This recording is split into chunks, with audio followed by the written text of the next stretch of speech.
Nedaudz par sevi. Es, Aleksandrs Pavlovičs, esmu viens no tādiem, man liekas, ka no pirmā gada piedalos šajās Bitcoin tikšanās, un šodien ir 39. mūsu sanāksme. 39. tas nozīmē... 39, mums taču ir skaitītāji, 39, ne? Tas nozīmē, ka mēs jau pa lielam 3 gadus un 7 mēnešus, ja? 3 gadi, 7 mēneši. 39 dalīts ar 12.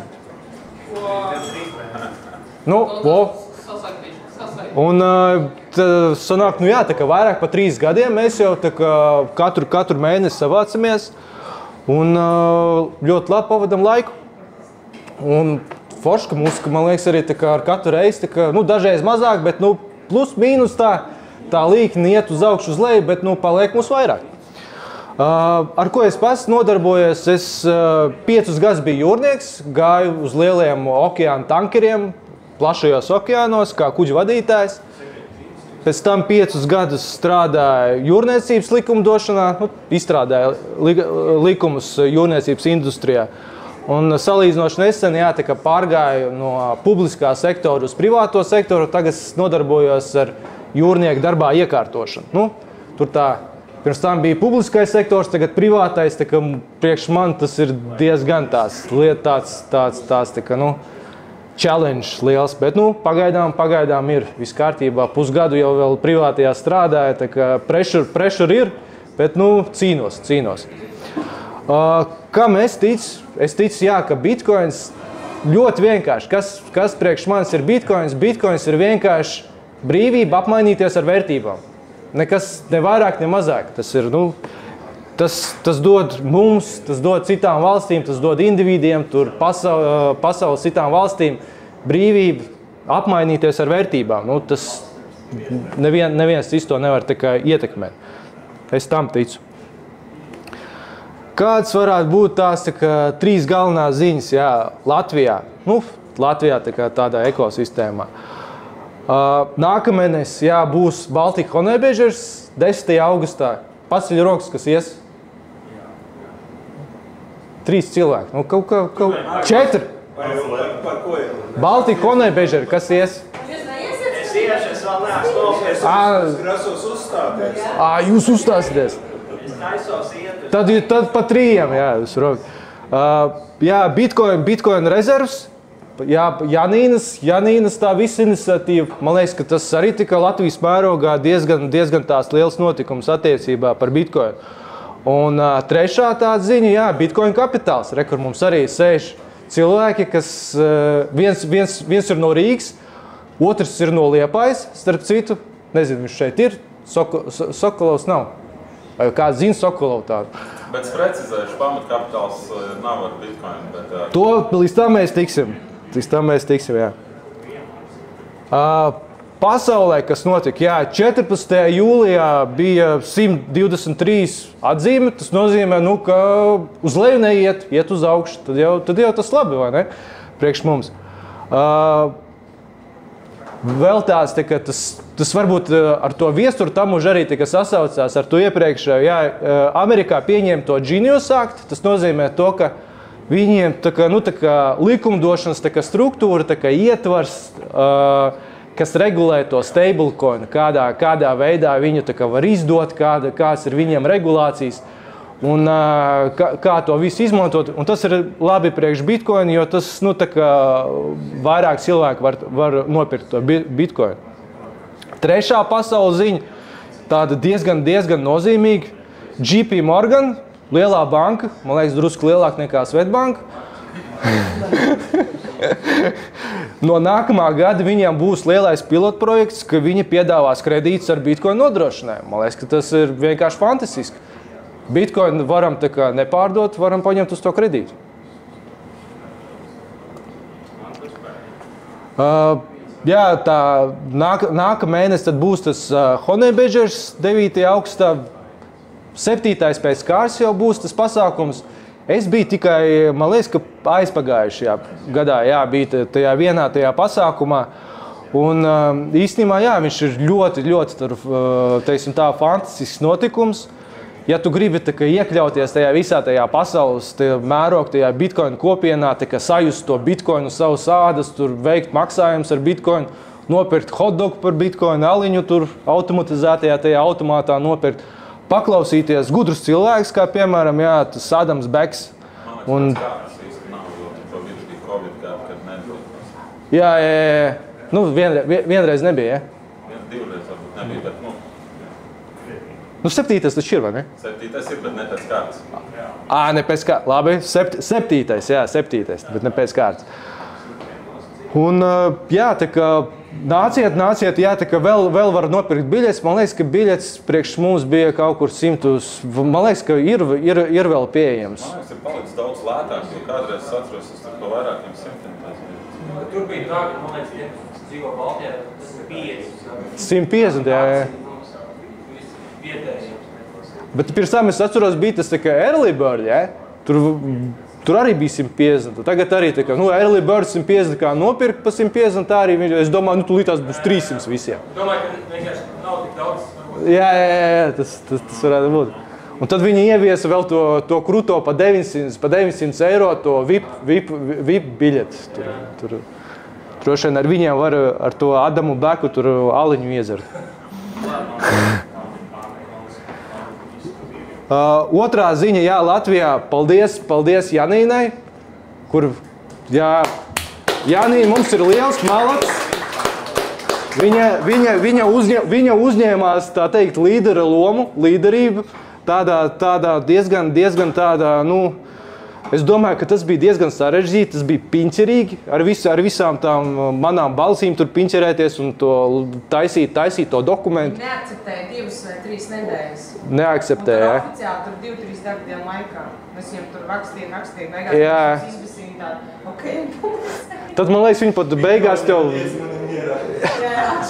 nepareizi Janīns tur to, man liekas, ka uzvārdu tev pat nepareizi tur ielika, jā, tur kaut kādu veco. Jā, man bija vecs uzvārds pirmsvaldības, jau 7 gadus precējas, ja tur vecs uzvārds, bet to viņi izlūko.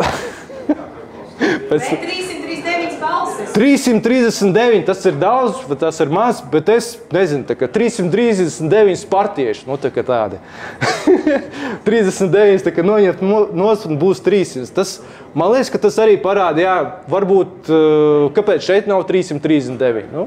Tas nozīmē, ka kaut kur vienkārši tā kā, nerādās, tā kā slēpjās. Tad jau, lai tie visi cilvēki nāk augšā, gaismā, visi esam kopā un ejam, tā teikt, kopējā bitcoin ieviešanā Latvijā. Mums jau mēs runājām, ka decembrī.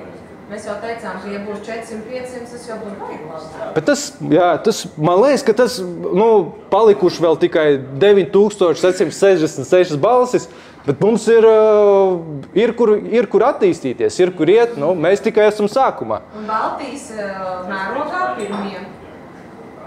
Tā kā tādā iniciatīvā? Jā, bet es gribētu redzēt pārbaudīt katru no šeit. Es atsevišķi šeit. Jā, kad ies ārā pārbaudīt. Savādāk nevarēs iziet, ja? Tā kā nezinu, man liekas, ka tas varētu būt tikai sākums. Vispirms šito taisa, bet, ziņās parāda, vai ne? Ir kaut kāda, tā kā, uzreiz tā kā publiskais kaut kāds atbalsts, uzreiz publiskā balss. Man liekas, tas ir pats galvenais. Valainim uzdeva Dāvis Dārģels Amplo podkāstā jautājumu. Un viņš teica, tā kā kaut kad tas jau notiks. Jā. Tā kā maziem, man liekas, tas ir svarīgi, jā, ka liekas nekas īpašs, bet tas, kas to darīs? Runāt jau visi māk, vai ne? Kaut ko izdarīt. Es tur, piemēram, nezinu, varbūt nākamgad varētu arī sakoordinēties, uztaisīt par pensiju fondiem. Es gribu savu pensiju bitcoinā, vai ne? Es negribu tajos Svetbank, tajos kaut kādos tur nesaprotamos līmeņos. Jo pirms mums Šveicē 3. līmenis, es varu izvēlēties un ielikt līdz 5% bitcoinā. Jā. Un es gribu arī Latvijā cilvēku var izvēlēt. Tu izdomāji. Man 5% uzliec griezus, bet es varu ielikt 5% savā trešo līmenis var izvēlēties, kas liek bitcoinā, nevis kaut kādās akcijās vai vērtspapīros. Jā. Vajag. Jā, nevis vajag, vai ne? Vajag taisīt. Pareizi. divi jauni uzņēmumi, jā, atvērās. Rekur Penne ar Satsinku. Viņš Jānis Prenne. Piecos, jā. Jānis Prenne, Satsink. Pamatkapitāls ar kriptoaktīviem, nezinu, kā viņus pareizi definēt, bet ne Bitcoin. Nu, rekur es arī šitiem Peit Capital 2800 eiro. Es domāju, nu tur paskatīšos Lursoftu. Tehniski ir kā materiālais, kā to sauc to materiālā vērtība. Par novērtējumu, ja tu savu datoru var ielikt pamatkapitālā, tā tu arī to kriptovalūtu pamatkapitālā, tu uztaisi novērtējumu. Tā kā mēs likām stablecoinā, nu tad tas novērtējums ir dolāru kurs pret eiro. Un tas ir pašvērtējums, to tu iesniedz līdzīgi kā kad tu novērtē savu datoru, apmaksājot pamatkapitālu, iesniedz uzņēmumu reģistrā un viņi apstiprina un visu. Nu, viens no flagmaņiem, tā teikt. Nu, pilotprojekts, viens no pirmajiem, tā kā tikai apsveic. Šodien nodarbojas ar konsultācijām par Bitcoin, vai ne? Šodien konsultācijas bez maksas. Šobrīd konsultācija, tāpēc, ka tas ir regulēts pasākums, bet pēc būtības tas ir Public Treasury kompānija, kura gan akumulēs Bitcoin savā kapitālā, gan palīdzēs citām kompānijām, pirkt gan ieviesīs platformu, OTC, custody, lendingu, visu, ko mēs šodien ņemam. Un otrais nodibinājums, man liekas, ka jūs esat otrajā, vai nesanāk? Man liekas, pirmais ir tas kaps, pirmais ir skap. Es nezinu, kas tas ir, nezinu Reinis Sokolovs, viņš ir no Liepājas, jā, un ar ko viņi nodarbojas ar citu uzņēmumu turēšanu. Nu, droši vien ar to pašu, ko jūs darīsiet, vai ne? Nu, viņiem tas ir interesanti to redzēt, jo es bieži ar to domāju, ka varētu pārņemt kaut kādus uzņēmumus ar labiem cashflowiem un pārlikt uz Bitcoin standartu, un pēc 5 gadiem uz izgaisā varētu būt labi visi. Jā, tā kā, jā, ja Reinis Sokolovs mūs dzird, jā, tā kā es laipni aicināts arī uz Rīgu no Liepājas pie mums uz Bitcoin pasākumu. Pastāstīs, ar ko tu nodarbojies. Jā, tas bija par Latvijas ziņām, tās trīs galvenais. Par Bitcoin, jā, tā kā, nu, lielākais, tas 122 000 bija, jā, 14. jūlijā. Tas, man liekas, ir tās liels notikums. Pagājušo reizi, kad bija 100 000, tad Gravity Team lielu partiju taisīja, droši vien, ka 200 000 arī taisīs, vai ne? Un...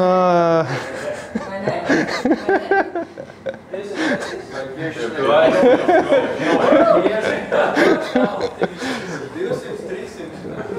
Pēc katriem 100 000, jā. Tas procentuālais pieaugums saka maziņš. Nu, maziņš, jā. Un kāpēc tas tā notiek? ITF vienkārši aug, institūcijas, jā, pamazām sāk tajā visā ieguldīt. Un tāpēc jau arī tā visa cena aug. Un pamazām, jā, arī tā no likumdošanas perspektīvas arī tikai viss pamazām iet uz to Bitcoin tā kā pieņemšanu. Nu, arī likumdošanas jomā. Tā kā tas ir labi priekš mums. Viss bija tā, kā plānojuši, ne? Genius Act tika pieņemts Amerikā. Tas lielākoties tas regulējums attiecībā uz stablecoiniem. Kā tas mums tā kā nozīmē? Ko tas nozīmē priekš mums? Tas nozīmē, ka, piemēram, nu, tajā pašā hodl, vai ne, tajā platformā jūs varat nopirkt bitcoinu, vai ne? Nu, tā kā patiešo peer-to-peer. Jums ir arī iespēja patiešo paņemt tā kā aizņēmumu. Un jūsu collaterals būs tas bitcoins. Jūs tā kā paņemat to stablecoin, jūs kaut kādu tā kā to kredīta maksu maksājat, vai ne, katru mēnesi. Kāpēc jums tas ir vajadzīgs? Tāpēc, ka jūsu bitcoins, jūs viņu nepārdodat. Jūsu bitcoins, kāds bija, tāds ir. Jums ir fiat nauda, jums ir tas stablecoins, ko jūs pēc tam varat nomainīt uz fiat naudu. Un neiestājas tas moments, ka jums ir jāmaksā ienākumu nodoklis. Tas nozīmē to, ka jums tie 21% nav jāmaksā. Tas, man liekas, ir labi. Ko šajā ziņā tas nozīmē? Tas nozīmē to, ka procentu likums vienkārši paliks mazāks. Jo tas ir vairāk regulēs, tas vairāk cilvēki ar to nodarbosies, vairāk institūcijas ar to nodarbosies, tas būs tikai korporatīvais tās lielais biznes. Tas nozīmē, ka jums vienkārši pašiem cilvēkiem, kā individiem, būs to tā kā, daudz lētāk to izdarīt. Tāpēc tas Genius Act, tas ir tās, tā kā, tās stablecoin arī labs. Varbūt ne patiešo, bet patupināt tas ir priekš mums labi. Un trešā tāda pasaules tā ziņa, man liekas, arī diezgan nozīmīga, jo tās lielā banka, viņa arī izskata tādu iespēju, kā paņemt sev rezervēs Bitcoin. Kāpēc viņiem nepieciešams ņemt kaut kādus akcijas, valūtas? Viņi redz tajā Bitcoinā lielu potenciālu, un viņi to Bitcoin izmantos kā ķīlu. Man liekas, ka tas ir ļoti labi. Aiziet uz to pašu Svetbanku, vai ne? Atvērt savu kontu, tev ir tur iekšā Bitcoins, tu paņem sev to naudu stablecoinos, tev ir ar ko nopirkt maizi, tu vari dzīvot, bet tavs Bitcoins paliek. Protams, tur ir nosacījumi, tu maksā par to maksu, tavs Bitcoins arī var tikt likvidēts, bet tas ir viens no tādiem iespējamiem veidiem, kā saglabāt savu to Bitcoin. Un sakarā ar to, ka institucionāli Bitcoin pamazām sāk pieņemt bankas, lielās bankas, institūcijas, valstis. Ja mēs atceramies pašus pirmsākumus, vai ne? Ko tad tajā Bitcoin kodā tas Satoshi Nakamoto ielika, ka tas bija varbūt tajā momentā, kad bija visa banku sistēma, visa finanšu sistēma vienkārši uz kraha robežas. Un viņš tajā savā vēstījumā pateica, ka Chancellor on the brink of a second bailout for banks. Tas nozīmē to, ka tā finanšu sistēma varbūt nav tik noturīga un ka nav ilgspējīga, ka drīz varētu būt kraks. Bet tagad mēs redzam, ka tā vienkārši visa tā finanšu sistēma, visas institūcijas, visas lielākās bankas, viņas ir spiestas vienkārši tagad pieņemt to Bitcoin. Viņas ir spiestas pieņemt Bitcoin kā savās rezervēs un izmantot to, tikai jo savādāk vairāk neizdzīvos. Un varbūt arī tas arī ir to, ko Viesturs Tamušs arī stāstīja, ka viņiem ir tas plāns kaut kāds, viņiem ir plāns Amerikai, kā norakst, jo viņiem tas arī tas parāds vienkārši ir tur triljonos vērts. Varbūt tas arī ir viens no tādiem veidiem, stablecoin, Bitcoins kā rezerves. Tad jau redzēs. Tas arī no manas puses būtu viss. Vai kādi jautājumi?